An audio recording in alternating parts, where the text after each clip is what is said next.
Hi guys, welcome to టీఓపై stories. మరో కొత్త స్టోరీతో మీ ముందుకు వచ్చాను. అంతకంటే ముందు మీరు ఇంకా ఈ ఛానల్ సబ్స్క్రైబ్ చేసుకోకపోతే వెంటనే సబ్స్క్రైబ్ చేసుకోండి. ఇలాంటి ఇంట్రెస్టింగ్ టీఓపై స్టోరీస్ అండ్ అప్డేట్స్ రోజు మీ ముందుకు వస్తూ ఉంటాయి. ప్లీజ్ మీ సపోర్ట్ నాకు ఎంతో అవసరం. నిర్మాతలకు, దర్శకులకు పూర్తిగా సహకరించే మహేష్ బాబుతో సినిమా చేయాలని ప్రతి ఒక్కరూ భావిస్తూ ఉంటారు. అయితే ఆచితూచి సినిమాలు చేసే మహేష్తో కాంబినేషన్‌లో సెట్ అవ్వాలంటే ఎంతో కష్టమని అందరికీ తెలిసిన విషయమే. ప్రస్తుతం రాజమౌళి దర్శకత్వంలో 'దుర్గా ఆర్ట్ పతాకంపై' డాక్టర్ కెఎల్ నారాయణ నిర్మిస్తున్న 'పాన్ వరల్డ్' సినిమాలో నటిస్తున్నారు. ఈ సినిమా 2 భాగాలుగా రాబోతుంది.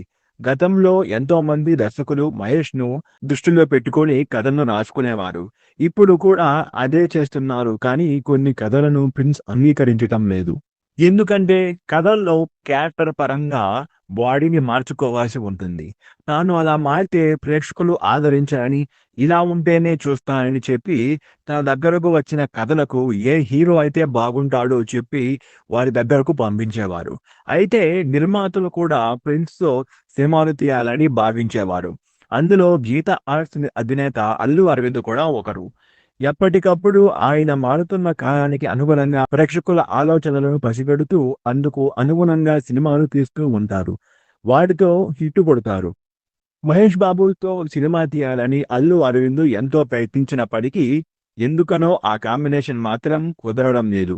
ఇలా చేస్తుంటే వీలు కావడం లేదని భారీ బడ్జెట్‌తో భారీ చిత్రాన్ని ప్రిన్స్‌తో నిర్మించాలని అల్లు అరవింద్ భావించారు. బాలీవుడ్‌కు చెందిన ఓ నిర్మాణ సంస్థతో ఒప్పందం కుదుర్చుకొని తెలుగు వరకు మహేష్ బాబును ఒప్పించే బాధ్యత అల్లు అరవింద్‌ను తీసుకున్నారు. అయితే ఆ సినిమాను చేయడానికి కూడా మహేష్ బాబు నిరాకరించారు. ఆ సినిమా పేరు 'రామాయణం'. ప్రస్తుతం రణబీర్ కపూర్, సాయి పల్లవితో తెరకెక్కిస్తున్న ఈ సినిమాను ముందుగా మహేష్ బాబుతో తీయాలని అల్లు అరవింద్ అనుకున్నారట. అయితే సినిమా మొత్తం ఒంటి మీద చొక్కా లేకుండా కనిపించాల్సి ఉండడంతో అందుకు ప్రిన్స్ ఇష్టపడలేదు. తనను ఒంటి మీద చొక్కా లేకుండా చూడాలంటే బాలీవుడ్ ప్రేక్షకులే కాదు, తెలుగు ప్రేక్షకులు కూడా అంగీకరించారని మహేష్ బాబు అన్నారు. అలా అల్లు అరవింద్‌కు అండ్ సూపర్ స్టార్ కాంబినేషన్‌లో సినిమా మిస్ అయింది. వీరిద్దరూ భవిష్యత్తులో సినిమా చేయడం కూడా కష్టమే అని సినీ విశ్లేషకులు అభిప్రాయపడుతున్నారు. దీని గురించి మీరేమంటారు? రామాయణంలో మొదటగా నటించాల్సిన హీరో మహేష్ బాబు అని తెలిసిన తర్వాత మీ అభిప్రాయం ఏమిటి? మహేష్ బాబు ఆ క్యారెక్టర్‌ని వదులుకోకపోయుంటే ఆ సినిమాను అంగీకరించుంటే బాగుండేదని మీరు భావిస్తున్నారా?